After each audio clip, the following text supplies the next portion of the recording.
Pues bueno, acerca del abordaje integral de las heridas del miembro inferior, solamente estoy abordando miembro inferior, ¿vale? Porque va a depender aquí la zona y también cómo se puede o cómo se va a abordar. Pues bueno, hay que recordar que pues una herida en el miembro inferior no va a ser solamente la alteración cutánea y sino va a ser el reflejo de un desequilibrio sistémico, ¿vale? Un poquito de epidemiología en cuestión de la incidencia, pues la mayoría de las heridas que son en miembros inferiores son del 75-80% por etiología venosa y un estudio en España de Dorado y colaboradores mencionan que las heridas en úlceras, bueno, las úlceras de miembro inferior tienen una etiología que se van a ser diferentes proporciones, en el que lo proporcionan como diabéticas isquémicas, úlceras venosas, lesiones arteriales, pie diabético y lesiones por calcifilaxis, úlceras de Martorell y lesiones neoplásicas. La mayoría de los pacientes pues presentaban pluripatologías con un promedio de más de 4, ¿vale? Y pues añadiendo esto, factores de riesgo. Hablo un poco de costos porque aquí va de cajón ahora sí que si el paciente se va a adherir al tratamiento o no. ¿Vale? En cuestión de heridas, pues siempre los costos son elevados, a lo mejor no sí por lo que haces, y la otra es los insumos. Los insumos son caros, dependiendo el tipo de apósito, dependiendo también, pues ahora sí que la marca son los precios, ¿vale? Pero un estimado en cuestión de los gastos mensuales, dependiendo del tipo de heridas, que casi lo que más abarca o son más presentes los pacientes son las úlceras de pie diabético y las úlceras vasculares. En pie diabético, pues son alrededor de 11.029.189 pesos mensuales de una manera ambulatoria, o sea que no necesita hospitalización, que a lo mejor por tratamiento antimicrobiano, digo, de antibióticos, todo eso es muy aparte, ¿vale? Porque si no, el costo pues se eleva bastante a 398.388.469 pesos, ¿vale? Y eso es un costo en atención hospitalaria y estoy hablando de un precio en el 2018, ¿vale? Porque esta investigación se realizó en ese año. Bueno, ahora vamos a abarcar ya en cuestión de heridas y esta definición de la Sociedad de Enfermeros de Heridas, Ostomías y Continencia me gusta, hay muchas definiciones, ¿vale? Pero esta parte de cómo definen a una herida me agrada, ¿vale?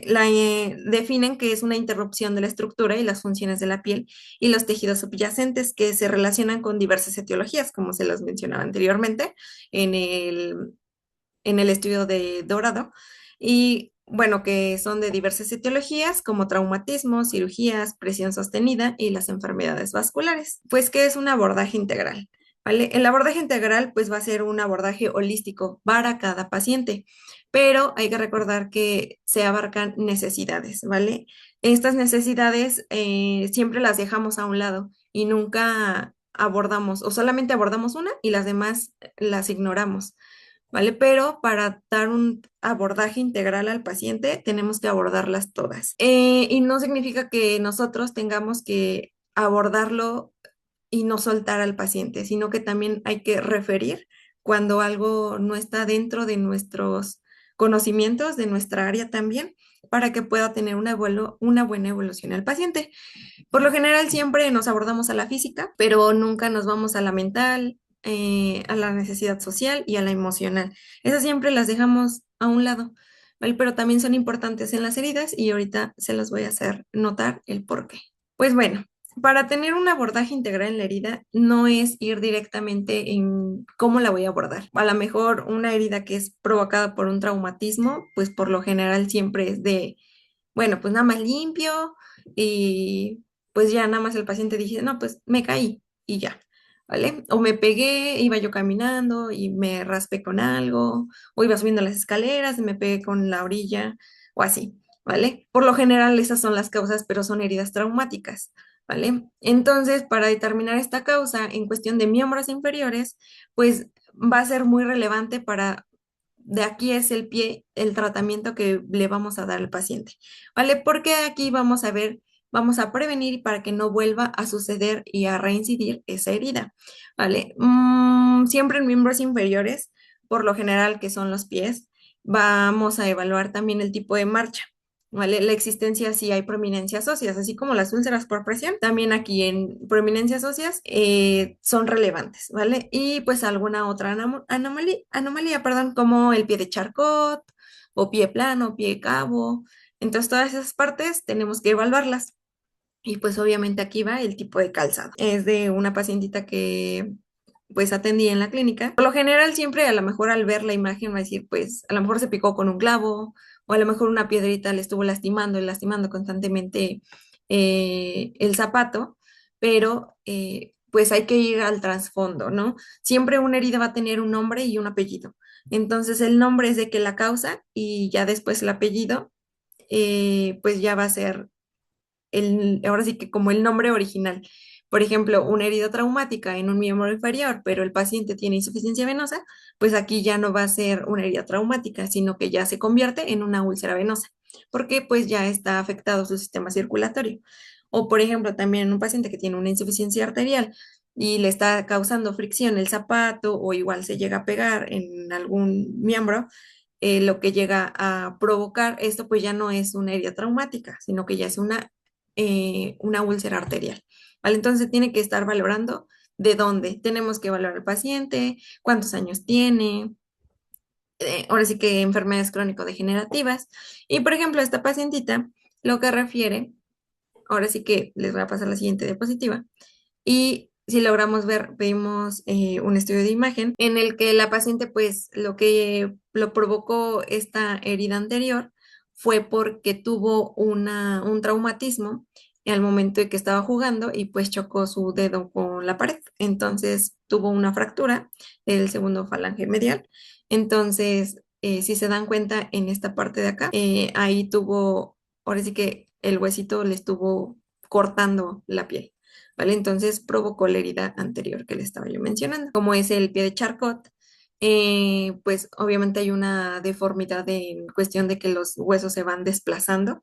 Entonces, este tipo de pie está provocando mucha presión. Justo donde aparecen las úlceras es porque está apareciendo una presión. Es como les decía, una úlcera por presión no se va a llamar así en un paciente diabético, ¿vale? Sino que ya aquí ya toma el nombre de un pie diabético, porque pues aquí se añaden que el paciente si no está bien controlado, a lo mejor está infectado, ya lleva unos 3, 4 meses con ahora sí que la herida y no se la ha tratado. Entonces, para la evaluación de factores de riesgo relacionados de una persona, pues también es qué es lo que va a afectar y evitar que exista un proceso de cicatrización adecuado. Aquí es a lo que vamos en cuestión de precios y también del paciente, ¿vale? Estos son los factores que van a influir en la cicatrización, pues son bastantes, a lo mejor son unos cuantos en el que en algunos pacientes cuentan, pero pues la mayoría de los pacientes que presentan heridas que ya son crónicas son adultos mayores. Aquí en el que va agregada pues la edad, obesidad, también desnutrición, qué tipo de tratamiento lleva acorde a las enfermedades que pues ya padecen, si es fumador activo, la falta de movilidad, inmunosupresión, diabetes mellitus, hipertensión arterial, si el paciente tiene radioterapias, arteriopatía, neuropatía, dermatoporosis, la insuficiencia venosa crónica, el síndrome genético, demencia, depresión, aislamiento social, la falta de adherencia, problemas económicos, insuficiencia cardíaca descompensada, quimioterapia e incontinencia. Y aquí se le agrega otra cosa. ¿Vale? En cuestión de la herida, que aquí se agrega la hipoxia, el edema y los mediadores inflamatorios e infección. ¿Vale? Si se dan cuenta, todo esto va a afectar a una herida y eso puede hacer que la herida, tanto a lo mejor es una herida aguda, pero se puede volver una herida crónica. Y pues muchas veces es la falta de adherencia, pero va agregado también por el aislamiento social. La mayoría de los adultos mayores pues no tiene una red de apoyo. Entonces están ellos solos o está la pareja, ¿vale? Entonces sí tenemos que conocer bien al paciente y no solamente abordar la herida. Pues bueno, algo que también se tiene que hacer en la valoración de miembros inferiores es la valoración de pulsos.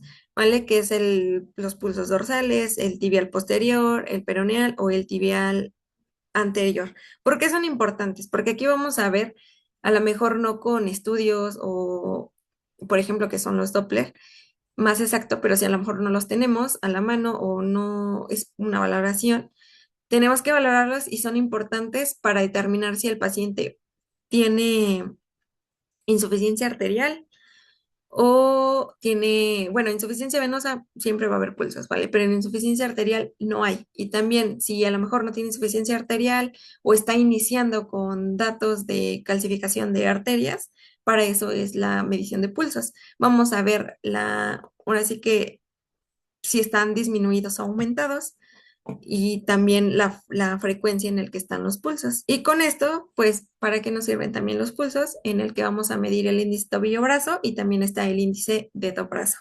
El índice, bueno, estos son unas herramientas que van a ayudarnos para, ahora sí que evaluar el estado vascular del paciente. No es invasivo, solamente se utiliza un esfingomanómetro, un Doppler y en dado caso de que no se tenga un Doppler, pues un estetoscopio.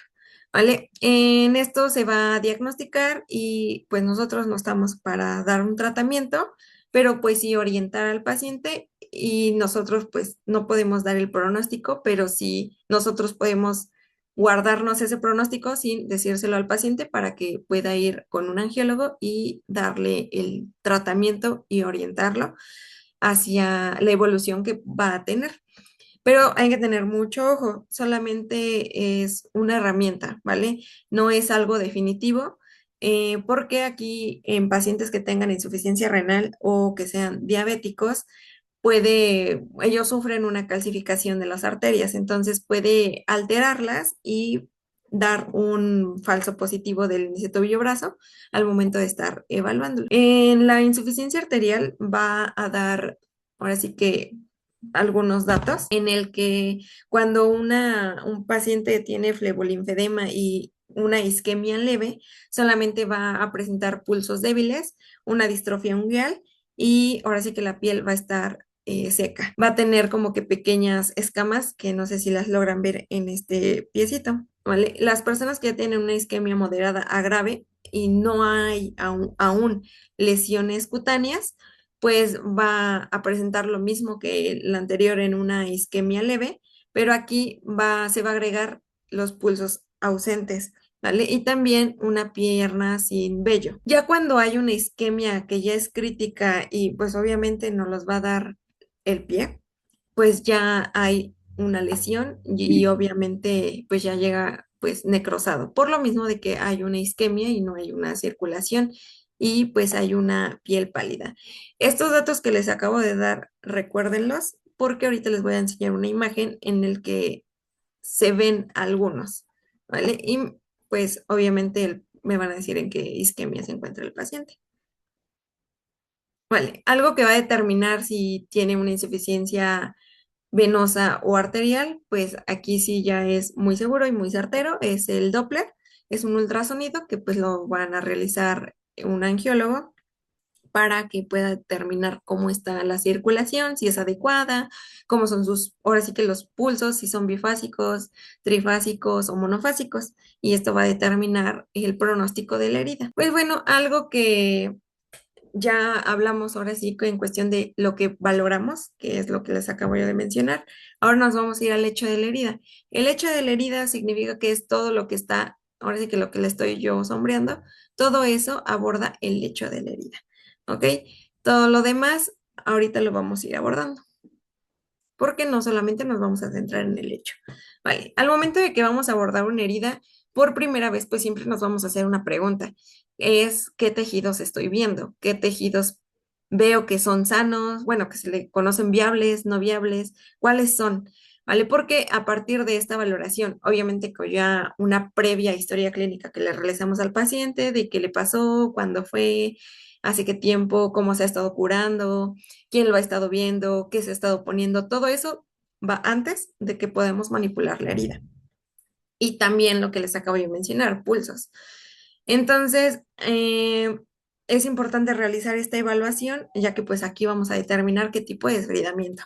Vale, este pacientito, pues no sé si logran ver, pues es una pierna que pues se ve una pierna joven y pues es una pierna de eh, pues un adulto joven de 36 años de edad, en el que fue posoperado de fractura de tobillo, ¿vale? Entonces, sí tenemos que evaluar todo y de ahí se va a tomar las decisiones de qué es lo que vamos a hacer.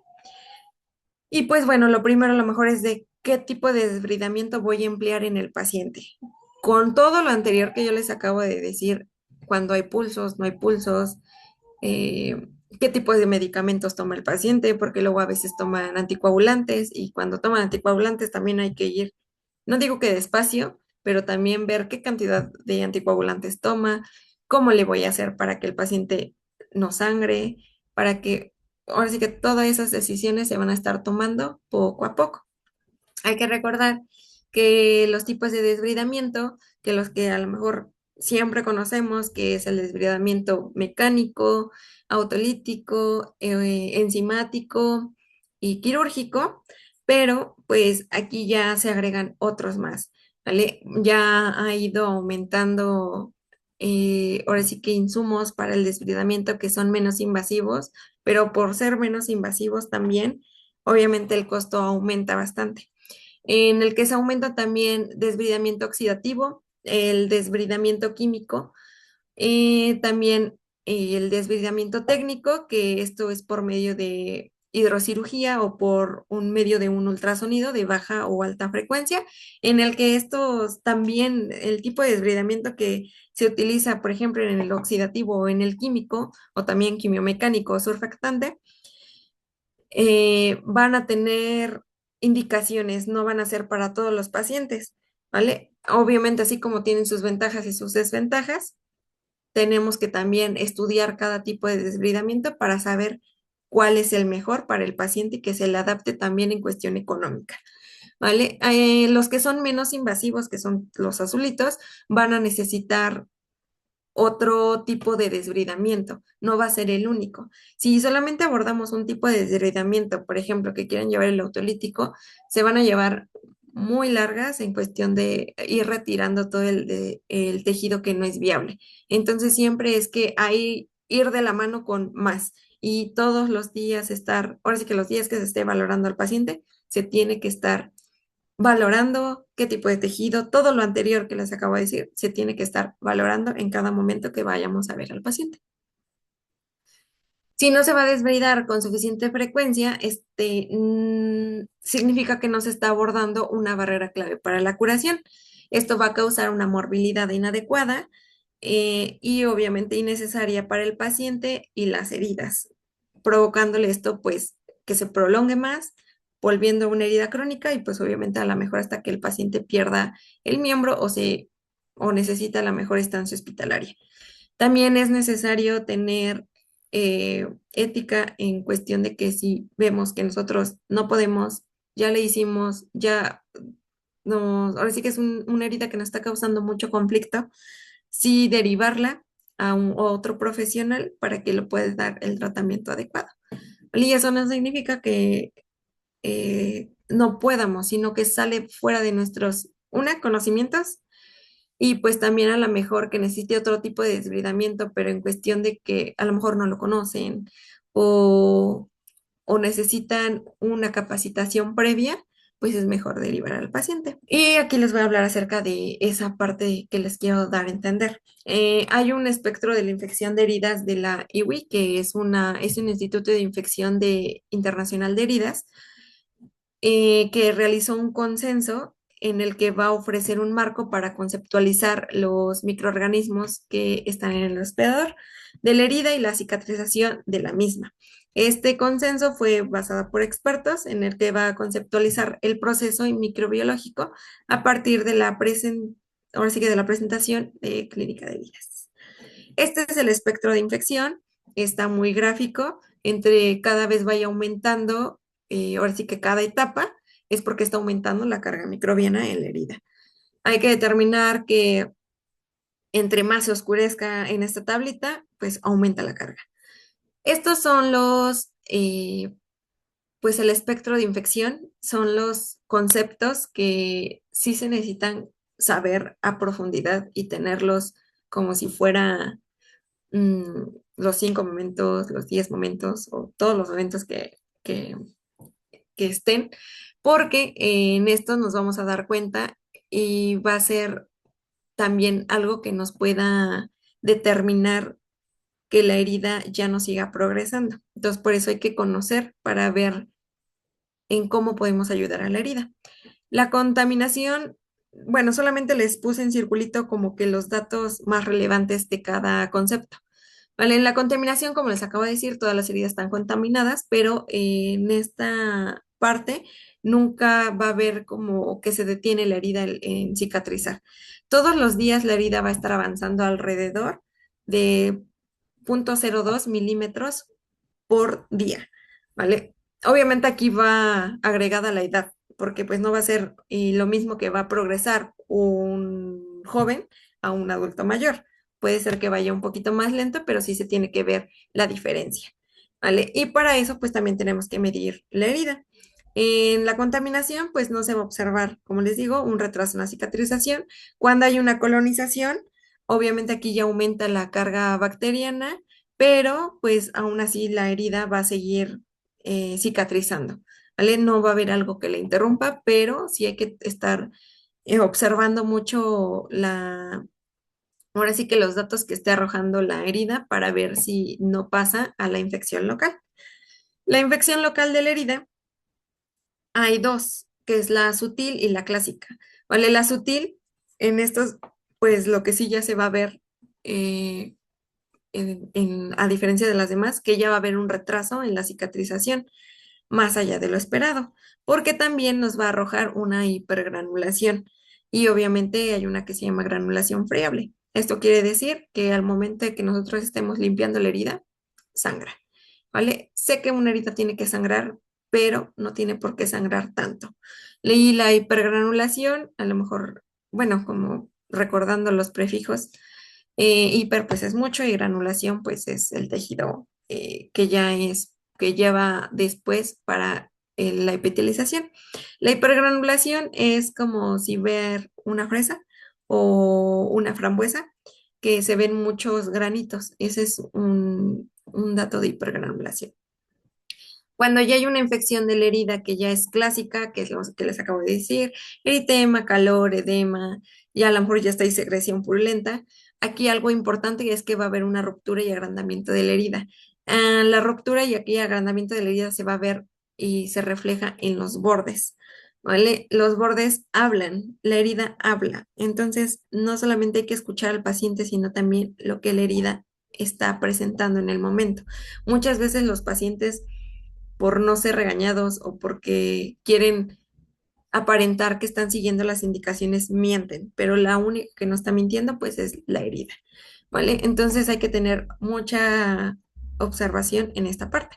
La propagación de la infección, pues es como yo les acabo de decir, es una ruptura de, ahora sí que se va a agrandar, que es una dehiscencia de la herida o con lesiones satelitales. A lo que quiere decir con lesiones satelitales es que va a empezar a crear cavitaciones o tunelizaciones, ¿vale? Si empieza a agrandarse, obviamente pues ya se está propagando la infección y hay que estar muy alertas a esa parte, pero ya creo que para llegar a esto tuvo que pasar todo lo demás. Y si no hacemos caso y controlamos la carga bacteriana en la infección local de la herida, ya se puede propagar la infección hasta volverse una infección sistémica en el que pues ya sucede la sepsis grave, un choque séptico y pues obviamente el fallo orgánico y llega hasta la muerte y pues puede dejar secuelas en dado caso de que el paciente no muera. Los factores asociados a un mayor riesgo de la herida, pues obviamente en el centro es como una tríada ecológica. Pongo al hospedador porque el hospedador es responsable de todo su alrededor. Por ejemplo, su hiperglucemia, si no tiene bien controlado la glucosa, el uso de corticosteroides, pues obviamente no le podemos decir que suspenda ese tipo de medicamentos, pero pues obviamente es porque tiene una enfermedad anexa. La desnutrición u obesidad, a veces la desnutrición pues va a por otros tipos de factores, a lo mejor por factores económicos o por una red de apoyo. El consumo de alcohol, tabaco o drogas, pues eso obviamente va a depender completamente del hospedador. El incumplimiento al plan del tratamiento va hacia el hospedador, es responsable directamente. Radioterapia y quimioterapia, esa parte pues no la puede controlar él, así que solamente es algo que está agregado. La neuroartropatía también es del hospedador por no controlar una glucosa estable y neuropatía periférica pues también se debe a la glucosa, ¿vale? Entonces, si se dan cuenta, los únicos que no están o que no son del paciente es el, pues, fármacos y radioterapia y quimioterapia. Y todo lo demás es del tipo de tratamiento, bueno, de adherencia al tratamiento del paciente. Para valorar el tipo de la cantidad de exudado, pues son esta tablita en el que menciona que cuando es nulo, pues no hay exudado, pero cuando ya hay abundante y es mayor de 10 mililitros y que obviamente el apósito no se mantiene ni un día, porque luego a veces no es días, sino que son horas, pues obviamente hay que tenerle foco. ¿Qué está pasando? ¿Qué le está provocando? ¿Qué le tengo que hacer? ¿Qué está haciendo el paciente? ¿Qué es lo que hace? ¿Por qué está exudando tanto? Entonces, esto también nos ayuda a determinar cuánto tiempo voy a dejar. Una, las curaciones, otra, el apósito, ¿vale? Por ejemplo, que son los bordes engrosados, socavados e invertidos, que si se dan cuenta, en esta parte de acá tenemos bordes socavados, o sea que están hondos, ¿vale? Que es como si tuviera un hueco. Entonces, ese tipo de bordes no es lo ideal en una herida y obviamente no va a progresar. Al contrario, se va a estancar. Porque en estos bordes engrosados, ahora sí que todos los bordes son cambios secundarios que vienen del proceso inflamatorio descontrolado. Si hay un proceso inflamatorio descontrolado es porque hay una infección. Entonces tenemos que valorar al paciente desde el inicio. Y obviamente es porque hay un sobrecrecimiento e inversión de los bordes. Obviamente esto realiza un enrollamiento de los bordes, ahora sí que sobre sí mismos. Si hay este tipo de bordes, pues no va a haber una contracción ni epitelización, obviamente. También los bordes que son en forma circular, hay que recordar que el proceso de cicatrización va a provocar una contracción en la herida. Entonces, esto se debe a la activación de los miofibroblastos. Entonces, al momento de que se activa esta contracción por los miofibroblastos, perdón, van a producir una irregularidad geométrica. Entonces, cuando ustedes lleguen a observar que una herida se encuentra circular, algo no está yendo bien. Y también aquí es cuestión de ahora sí que de la experiencia, la práctica que uno vaya tomando en cuestión de las heridas, porque hay ciertas heridas que a lo mejor cierran y de manera geométrica, pero son muy pocas. Entonces, la mayoría cierran irregularmente. Valoración de la piel perilesional, hay una escala que es de FEPALA, es de un enfermero que tiene doctorado de Colombia.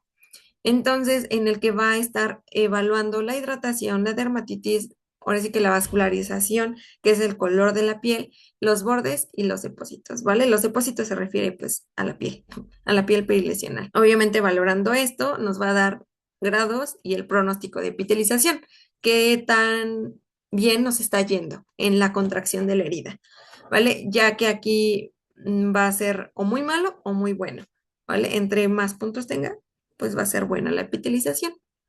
Y obviamente a lo mejor con que, o sea, no tenemos como que estar valorando, esto es como una guía, pero no significa que voy a sacar mi tablita y voy a ir valorando. Es algo que a lo mejor inconscientemente tenemos que estar realizando para ver cómo va a ser la evolución de la herida. Ahora, para valorar una herida, ahora sí que ya les di las herramientas necesarias para qué tenemos que observar, pero algo que nos podemos ayudar mucho son los acrónimos. Estos son herramientas para, ahora sí que los profesionales de la salud, en el que nos va a ayudar a evaluar de una evaluación sistémica y holística, que es lo que les acabo yo de mencionar en cuestión de un abordaje integral. Entonces, esto va a optimizar el cierre de la herida y pues obviamente a no dejar pasar nada. Les voy a hablar acerca de uno que me agrada mucho, en el que yo lo siento completo, y que es el Time 2.0, se le llama 2.0. Anteriormente solamente era Time, en el que, pues como la imagen anterior, que solamente era tejido, infección, el manejo de exudado y epitelización, ¿vale? Y era lo único.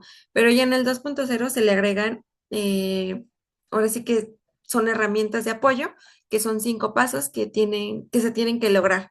Y pues esto nos va a ayudar a que podamos llevar al paciente a que cierre, en el que se va a analizar al paciente el bienestar y la herida, que es todo lo que les acabo de mencionar. Se debe de buscar un equipo multidisciplinario para promover el enfoque holístico. Como les mencionaba, no solamente si ya sea enfermero o podólogo o fisioterapeuta, también hay fisioterapeutas que llegan a tratar las heridas. No es quedárnoslo, ¿vale? Tenemos que referir, por ejemplo, que un paciente es diabético o detectan datos de insuficiencia arterial o venosa, pues hay que referirlo al angiólogo. Si el paciente tiene problemas de adherencia a su alimentación, al nutriólogo, y así sucesivamente tenemos que ir refiriendo y refiriendo al paciente. Obviamente aquí tenemos que controlar o tratar las causas de las barreras de la curación, que pues es todas las herramientas que les acabo yo de mencionar. Se debe de ahí decidir el tratamiento adecuado, pues obviamente conociendo al paciente. Si no lo conocemos y solamente decidimos un tratamiento que a lo mejor el que más me parezca a mí y no al paciente, pues obviamente vamos a dañar a la herida y al paciente. Se debe de evaluar y reevaluar el tratamiento y los resultados obtenidos de una manera periódica. En esto, ¿por qué lo vamos a hacer de manera periódica? Porque pues vamos a estar llevando un tratamiento. Al momento de llevar un tratamiento, tenemos que ver cómo va respondiendo la herida. Para esto hay que dar una pauta de por lo menos unos 14 días. Pero si ustedes logran ver que no hay mejoría en 7 días, pues obviamente sí hay que cambiar el tratamiento, porque a veces llega, no es necesariamente esperarnos los 14 días para ver una mejoría. ¿Vale? Aquí entra la valoración de todo lo anterior que les menciono, porque puede ser que todavía ni llega a las 2 semanas del tratamiento y a lo mejor ya hay una elevación de bordes o o ya empezó con bordes necrosados. Entonces, algo está pasando, algo tenemos que cambiar, qué está haciendo el paciente y tenemos que volver a revalorar todo lo demás. Otro acrónimo que es de las guías prácticas del Grupo Internacional del Trabajo sobre el Pie Diabético, en el que se llama SIMBAD.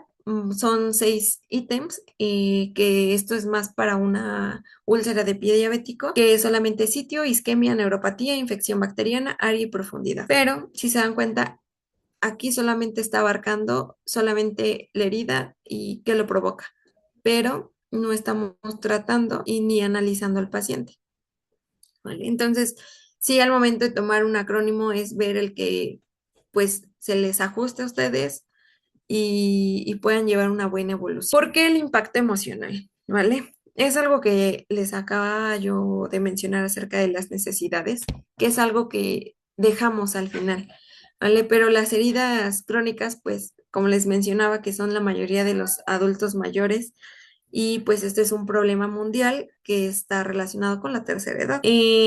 Maddox en el 2012 menciona que el dolor, el exceso de exudado en el lecho de la herida, el olor va a afectar psicológicamente y emocionalmente a la persona que sufre, y aquí solamente estamos hablando de una úlcera venosa, pero ahora de un paciente que tenga pie diabético, ¿no? Entonces, todas estas partes se le agregan al paciente y a veces no es escuchado.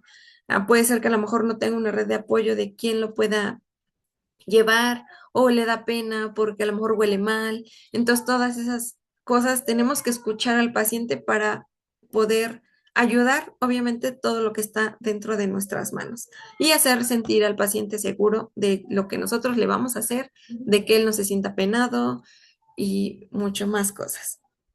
¿Vale? Entonces, pues obviamente al momento de que un paciente presenta una herida, pues va a estar afectada su vida social del paciente y pues ya que se va a ver limitado a su vida diaria.